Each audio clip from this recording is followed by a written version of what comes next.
गत 9 व 10 नवंबर को असम के टुपिया शोणितपुर में हमरो स्वाभिमान की असम इकाई द्वारा आचार्य बालकृष्ण जी महाराज का सम्मान समारोह एवं तिहार यानी दीपावली समारोह का आयोजन किया गया।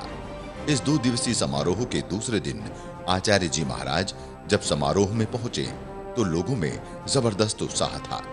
आचार्य जी के आगमन पर युवाओं ने उनके सम्मान में रैली निकाली।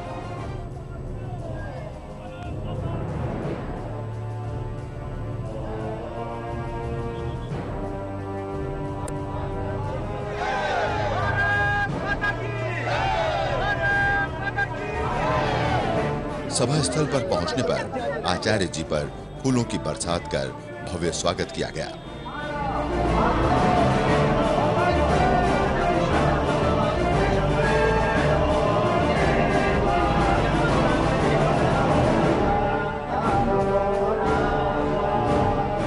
आचार्य जी के मंच पर पहुंचने पर उपस्थित जनसमूह ने भारत माता की जय के उद्घोष के साथ आचार्य जी का उद्घोष कर सम्मान प्रकट किया। एक धैर्य, लगन और पिन ड्रॉप साइलेंट इति धूप में, इति गर्मी में, इति विषम परिस्थिति में यदि इस तरह कोई धैर्य से तो बसना साक्ष्य बनी सिर्फ नेपाली समाज बसना साक्ष्य के लिए और यो दृढ़ता में खूब प्रभावित भई रहा छु। मेरो मनमा जो संवेदना छ, भावना छ, म विशेष गरेर यो सुदूर असममा किन आएको तो मैले एउटा लाइनमा भन्न चाहन्छु। पूरा देशमा अरु थुप्रै समाजहरुमा थुप्रै जो नेपाली समाज हो विशेष गरेर त्यसमा नेपाली परम्पराबाट जुडेको हुँदैन तिनीहरुले एउटा भय आफ्नो मनमा जो व्याप्त हुन्छ कि कहीं मलाई दोयम दर्जाबाट त हेर्दैन व्यक्तिहरुले कसैले शंकाको दृष्टिले त हेर्दैन। त्यो भावनाले जो एक जो डर के जी रहे हैं उन लोगों के लिए मैं ये कहना चाहता हूं कि यह स्थान इस असम प्रांत एक उदाहरण हो सकता है जो स्वाभिमान के साथ आप लोग जीवन जी रहे हैं और लोगों को प्रेरणा मिल रही है। देहरादून के अंदर नेपाली रहते हैं, दार्जिलिंग में भी रहते हैं, क्षमा करना, दिल्ली में भी रहते हैं, हिमाचल में भी रहते हैं, परंतु वहां रहने मान्छेहरूले आफूलाई नेपाली भन्ने हिम्मत गर्दैन। ये दुर्भाग्य को पूरा हो, उस दुर्भाग्य को मिटाने के लिए मैंने हमरो स्वाभिमान का एक संकल्प लिया कि तुम दुर्भाग्य में जियोगे। जो जाति अपना सम्मान करना भूल जाती है उस जाति का कोई दूसरा कभी सम्मान नहीं करता। यह हमेशा ध्यान रखिए। कौन तुम्हारा रास्ता दिखाने के लिए तुम्हारे पास आएगा? अपने स्वाभिमान को तुम खो दोगे, कौन तुम्हारे को अपना स्वाभिमान दिलाने के लिए आएगा? इसलिए उत्तिष्ठता जागृत प्राप्त वरान निरोधता, उठो जागो, अपने आप को पहचान लो कि तुम कौन हो। इस भारत देश ने जो अधिकार पूरी जातियों को, दूसरे धर्म को, दूसरे समाज को दिया है वो सारे अधिकार हमें प्राप्त हैं, आपको प्राप्त हैं। इसलिए यदि कोई हमारे अधिकार के ऊपर चुनौती करता है, चुनौती देता है तो हम उसको चुनौती दे सके, उसको ठिकाने लगा सके, इतनी ताकत भी हमारे अंदर होनी चाहिए। अरे आप बुज़दिल नहीं है, कायर नहीं है, डरपोक नहीं है, इतना ही तो हो सकता है दूसरा कोई हमसे ज्यादा पैसा वाला हो पर हमारा जैसा स्वाभिमानी, हमारा जैसा ईमानदार, हमारा जैसा स्वामी भक्त दूसरा कोई नहीं हो सकता। गोरखालियों ने इतिहास रचा है। इस देश के अंदर आज भी मरने मिटने की बारी आती है तो सबसे आगे गोरखाली होता है। वह देश के लिए मरना जानता है, देश के लिए अपने आप को खपाना जानता है। तो मैं एक बात कहना चाहता हूं, देश के लिए यदि कोई गलत दृष्टि से आंख उठा करके देखेगा, माकूल जवाब देने के लिए आपको हमेशा तैयार रहना होगा। उसके लिए याद रख लेना, भगवान राम जब लंका पर जा रहे थे उस समय पर चढ़ाई की एक गिलहरी की कहानी आपने सुनी होगी। गिलहरी जो है एक तालाब में जाती थी और पूंछ को भिगा करके बाहर निकलती थी, फिर तालाब में जाती थी, फिर पूंछ को बाहर ला करके फिर झाड़ती थी। कहते हैं, उन्होंने पूछा कि गिलहरी ये तुम क्यों कर रहे हैं? कई बार भगवान राम से इस कहानी को जोड़ते हैं, भगवान गौतम बुद्ध से इस कहानी को जोड़ते हैं। तो गिलहरी ने कहा, तालाब में मेरे बच्चे यहाँ पर डूबे हैं, इसलिए मैं इस तालाब को सुखाने के लिए लग रही हूँ। तो उसने कहा, तू नन्ही सी गिलहरी, तेरे पूंछ में कितना पानी आएगा जिससे ये तालाब सुखाएगी? उसने कहा, तालाब सूखे ना सूखे, पर मैं अपनी दम तक पूरी ताकत के साथ इसको सुखाने के लिए लगी रहूंगी। तो इसलिए इसकी परवाह मत करो। श्री स्वामी रामदेव जी महाराज ने इतना बड़ा अभियान शुरू किया। गवर्नमेंट बहुत बड़ी चीज होती है, परंतु 2.5 साल से उन्होंने हमारा कुछ नहीं बिगाड़ा। इतना बड़ा संकल्प कोई सन्यासी ले सकता है, कोई हिम्मत वाला ले सकता है, जो देश, संस्कृति, राष्ट्र के लिए जीता है, वो ऐसा संकल्प ले सकता है। इसलिए डरने की बात नहीं है, भयभीत होने की बात नहीं है, कमजोर होने की बात नहीं है। मैं आपको जगाने के लिए आया हूँ। बहुत सारे भाई बहन जो नेपाली समाज से जुड़े हुए लोग थे, उनको भी पता नहीं था। यह भी मैंने ढूंढ करके निकाला, जैसे आचार्य जी ने बताया था। ये पीछे फोटो लगे हुए हैं, महर्षि व्यास, जिन्होंने पुराणों की संरचना करी। तुम्हारे ही समाज के तुम्हारे पूर्वज थे। यदि तुम्हारे अंदर कमजोरी आए तो महर्षि व्यास को याद कर लेना। यदि तुम्हारे अंदर कमजोरी आए, भगवान गौतम बुद्ध को याद कर लेना, जिसने पूरी धरती में शांति का और अहिंसा का संदेश दिया। वह तुम्हारे गौरव थे। तो हम अपने गौरव को याद करते हैं तो हमारी अंदर की कमजोरी दूर हो जाती है। महर्षि जो ब्रह्मज्ञानी राजा जनक जैसे राजा, वह आपके और हमारे समाज के महापुरुष थे, जो राजा होकर के भी वह दुनिया के वैभव के लिए नहीं अपितु तप के लिए जाने जाते थे। आदर्श नारी के रूप में यदि कोई आदर्श है तो माता जानकी है। मेरी माताएं और बहनें आदर्शवती ना हो, ये कैसे हो सकता है? आप दुनिया को जितनी माताएं और बहनें बैठी हुई हैं, सुबह से बड़े धैर्य से बैठी हुई हैं, आप एक आदर्श के रूप में आपके सामने माता जानकी हैं। उस जानकी के आदर्श को अपने जीवन में अपना करके दुनिया के लिए एक उदाहरण बन करके मेरी माँ और बहनें आप दिखा सकती हो, क्योंकि वह आपकी पूर्वज हैं, वह आपकी परंपरा की है। मैं इस बात को इसलिए कहना चाहता हूं, यदि अपने अंदर गर्व करने के लिए हमें अपने संस्कृति के महापुरुष हैं, उनको अपने सामने रखना होगा। वो हमारे लिए आदर्श हैं, वो हमारे लिए उदाहरण हैं, वो हमारे जीवन के लिए पथ प्रदर्शक और दिशा निर्देशक हैं। यदि हम उनको सामने रखते हैं तो अपने जीवन में कभी भी कमजोरी नहीं आएगी, जीवन के अंदर कभी भी नशा, वासना और विकृतियां नहीं आ सकती। भाई अभी कह रहे थे कि सिगरेट, बीड़ी, तंबाकू, शराब, ये जो विकृतियां हैं, बुराइयां हैं, जीवन को हमें इतने आदर्शमय ढंग से जीना है कि आगे आने वाली पीढ़ियां भी हमें जब याद करें तो वो गर्व के साथ याद करें। तुम्हारे बच्चे भी तुम्हें याद करें तो वो कहें कि मेरा पिता ऐसा था, मेरी माँ ऐसी थी। आपको याद करे तो ये ना कहे मेरा पिता तो शराबी था, मेरी माँ तो ऐसी विकृतियां थी, घर में तो नशाखोरी होती थी। उस रूप में आप कभी भी दुर्गुणों से, व्यसनों से बच करके रहना। कम से कम अपने लिए नहीं तो अपने बच्चों के लिए मैं प्रार्थना करता हूँ कि नशा से, व्यसन से, विकृतियों से आप बच करके रहिए, क्योंकि नेपाली समाज का आदर्श मैंने आपको गिनाया है। वो नशेड़ी और जो विकृतियां वाले, जो बुराई वाले लोग हैं, वो कभी आपके आदर्श नहीं हो सकते हैं। ये ध्यान रख लेना। हमें विकृतियों को दूर करना है। कभी भी हम अंधविश्वास, पाखंड के पोषक नहीं है। धर्म के नाम पर हम ढकोसला को नहीं मानते हैं, परंतु मैं एक बात कहना चाहता हूं, धर्म के नाम पर कहीं पाखंडवाद हो, धर्म के नाम पर कहीं विकृतियां हो, तो हमको आगे आकर के उन विकृतियों को दूर करना है। परंतु हमें विधर्मी नहीं बनना है। अपने धर्म को छोड़ करके पर धर्म में जाना नहीं है। जो जा चुके हैं उनको लौट करके लाना है। छोटी जातियों में हैं जिनको आप अछूत मानते हो, छोटी जाति में मानते हो, उन भाइयों की भी बुलाइए, उन भाइयों के साथ भी गले मिलिए, उनके कंधे के साथ कंधा मिला करके इस समाज के सृजन में, देश के निर्माण में आप आगे बढ़िए। आज इसकी आवश्यकता है। यदि आप अपने भाई को गले नहीं लगाओगे तो दूसरे लोग जो है आप फाड़े बैठे हैं कि कोई मौका मिले और इस समाज से उनको वंचित कर दिया जाए। तो उस वंचित होने से भी हमको हमको रोकना है।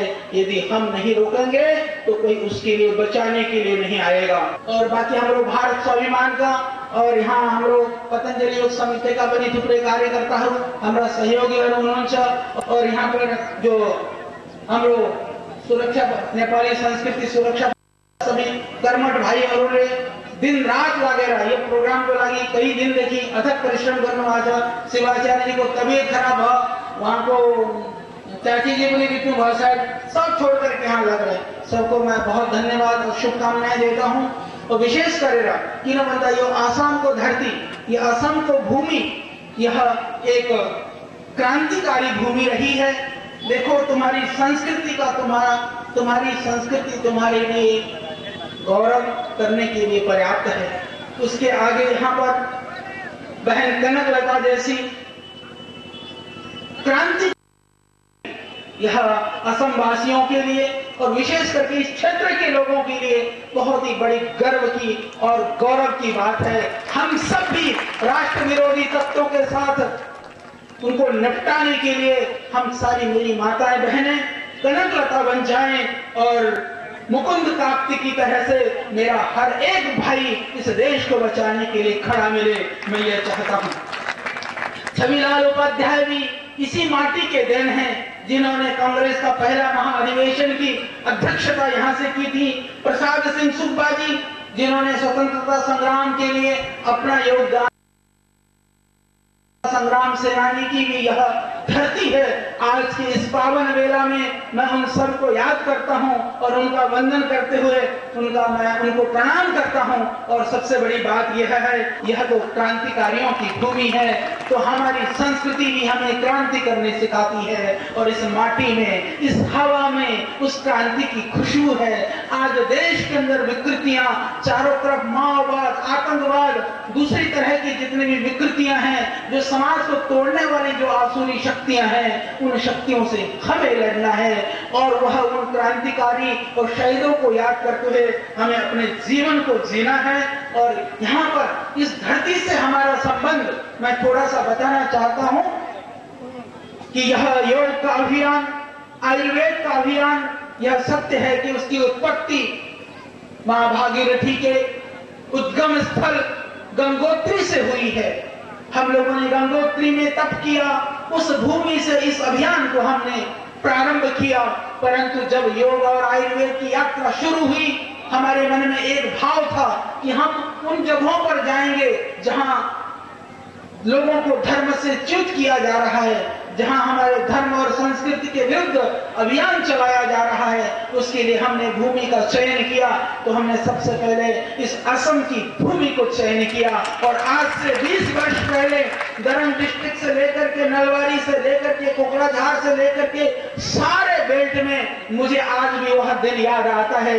हम सर पे पूरी बोरियां लादे होते थे दवाइयों की, और कीचड़ में इतने पानी में सड़कों में पैदल जा रहे होते थे, कहीं साइकिल से, कहीं पैदल। मैं सच कहूं कि पैदल जितनी भूमि मैंने असम की मापी होगी, देश की कोई भूमि मैंने इतना पैदल नहीं यात्रा की होगी। 12-12 किलोमीटर, 15-15 किलोमीटर हम पैदल चले। सिर्फ इतना ही था कि हमारे भाई हैं, वो हमसे नहीं बिछुड़नी चाहिए। लोग बहका करके उनको विधर्मी न बना दे, इसके लिए गए थे। मुझे याद है अभी भी, भैरवकुंड के पास में एक गांव उड़ा, हम वहां गए। उसको बवासीर की परेशानी थी, हम पैसा नहीं लेते थे, फ्री में दवाई बांटते थे। दवाई लेने के लिए आया, हमने कहा भाई तू गाँव मुड़ा प्रधान बन जाएगा, धर्म बदलेगा तो बाकी बहुत लोग बदल लेंगे। 2-3 दिन में इतनी बवासीर बढ़ गई, परेशान हो गया। कहने लगे जो कहो वो कर लूंगा और मेरे को बवासीर ठीक कर दो। तो हमने बवासीर उसकी ठीक हो गई। मेरे को 1-2 घटना याद है। इसी तरह से हमने बहुत जगह पर जाकर के, हालांकि औषधि देने में हम ये परवाह नहीं करते हैं ये हिंदू है, मुस्लिम है, क्रिश्चियन है, क्योंकि एक वैद्य के लिए वह एक रोगी होता है। जहाँ संस्कृति की बात आती है तो निश्चित रूप से हमें संस्कृति के ऊपर, अपनी परंपरा के ऊपर हमें गर्व है। उस गर्व को हमसे कोई नहीं छीन सकता, यह भी सत्य है। तो उस तरह से हमने इस भूमि में काम किया। तो ये योग और आयुर्वेद की जो परंपरा का जो बीजारोपण है वह इस धरती से हुआ है। यह मैं आपकी जानकारी के लिए बता रहा हूँ। और यहाँ पर अब काम को आगे बढ़ाने के लिए हम गुवाहाटी के अंदर एक बहुत बड़ी संस्था का निर्माण पतंजलि योग का ब्रांच बनाने जा रहे हैं। भगवान ने चाहा आप सबको आना है, गुवाहाटी बहुत दूर नहीं है, 2 साल से पहले हम उद्घाटन करेंगे। यह उदय जी खड़े हो जाओ, इसको इन्होंने देखो, ये हमारे पतंजलि योग डोनर भी हैं, कॉर्पोरेट मेंबर भी हैं, बिल्डिंग खड़ा करने की ड्यूटी इनको लगाई है। 1 lakh square feet total construction होना है, बहुत बड़ी तैयार होनी है परिसर आप लोगों के लिए। वहाँ योग की व्यवस्था होगी, वहाँ चिकित्सा की व्यवस्था होगी, वहाँ ठहरने की व्यवस्था होगी, वहाँ आप सबके लिए ट्रेनिंग की व्यवस्था भी होगी। एग्रीकल्चर ऑर्गेनिक फार्मिंग का भी हम ट्रेनिंग देंगे, योग का भी ट्रेनिंग देंगे, भारत स्वाभिमान का भी ट्रेनिंग देंगे। सारी व्यवस्था आपके लिए हम वहाँ पर निःशुल्क करने के वहाँ पर प्रयास किया जाएगा। वो एक बहुत बड़ा अभियान असम वासियों के लिए एक संदेश हम देने के लिए यहाँ आए हैं, क्योंकि इस भूमि से हमें बहुत प्यार है। मुझे गर्व है, देखो अपने पूर्वज नहीं बदले जाते। मैं कहाँ पैदा होगा मुझे तो नहीं पता, तो भगवान जहाँ पैदा कर देगा वहीं पैदा होना है। कुछ भाई लोग कह रहे थे कि बोले भारत स्वाभिमान पहले से था, हमको स्वाभिमान की आवश्यकता क्या है। मैं एक बात कहना चाहता हूँ, हर संस्कृति से जुड़े के लिए, हर परंपरा से जुड़े हुए व्यक्ति के लिए मैं एक बात, एक संदेश देना चाहता हूं। उन सबको अपनी सांस्कृतिक परंपरा के लिए एक संगठन बनानी चाहिए, जिससे कि अपनी संस्कृति की पहचान आगे ला करके हम देश को बचा सकें। क्योंकि हमारी हिंदुस्तान की हर एक संस्कृति हमें आपस में जोड़ती है, वह तोड़ने का काम कभी नहीं करती। पहले जागो तो सही, सोए हुओं को जगाने के लिए हम लोग स्वाभिमान है। मैंने 2 लाइनें लिखी थी, देखो नेपाली कौन है, हिंदू कौन है, सनातन धर्मी कौन है, सच्चे भारतवासी कौन है, सबके लिए सब अपने अपने ढंग से कल्पना कर सकते हैं। मैं इतना ही कर सकता हूँ, कह सकता हूँ कि जो परिस्थितियों का गुलाम नहीं होकर के परिस्थितियों को अपना गुलाम बना सके, वह सच्चे मायने में नेपाली है। ये ध्यान रख लेना। सेवा में अग्रणी हो, आलसी प्रमादी ना हो, सेवा में अग्रणी हो, परंतु ईमानदारी में लोगों के लिए उदाहरण हो, वो सच्चा नेपाली हो सकता है। अपने को कुर्बान करके, अपने आप को समाप्त करके भी देश की हित के लिए सोचता हो, वह है सच्चा नेपाली। जो दूसरों के दर्द को देख करके के दिल में पीड़ा होती हो, वह है सच्चा नेपाली, सच्चा हिंदुस्तानी। तो हम सच्चे नेपाली होंगे तो सच्चे हिंदुस्तानी भी होंगे, सच्चे हिंदू होंगे तो सच्चे इंसान भी होंगे। तो हमें सच्चा बनना है। सब लोग योगासन करना, प्राणायाम करना, इस देश को हम सुंदर बनाएंगे, खुशहाल बनाएंगे, समृद्धशाली बनाएंगे और आने वाला समय वो आपका और हमारा होगा। इस देश की विकृतियों को हमें ही दूर करना है, इन देश की परेशानियों को हमें ही ठीक करना है। दूसरा कोई आकर के उन परेशानियों को ठीक करने वाला नहीं है। पुनः आपके धैर्य को, सुबह से इतनी शांति के साथ आप बैठे हैं। एक चीज और मैं कहना चाहता हूँ, मैं बात कर रहा था समाज को जोड़ने की। जो हमारे छोटी जाति में, देखो उनमें उसका क्या दोष है। किसी जाति में कोई पैदा हो जाता है तो भगवान ने भेज दिया, परंतु हम अपने कर्मों से अपने को ऊपर उठा सकते हैं। और ये भाई आगे आएंगे तो जो विधर्मी बन रहे हैं उनको कोई नहीं बना सकता है। वो चाहे अरुणाचल से लेकर के सिक्किम तक जो है कोई भी हमें हिला नहीं सकता है। पूरा ये क्षेत्र हमारा सुरक्षित होगा। नॉर्थ ईस्ट में ये समस्या बहुत ज्यादा है। भगवान ने चाहे मैं फिर प्रयास कर अर्को पाली दोबारा मैंने प्रयास कर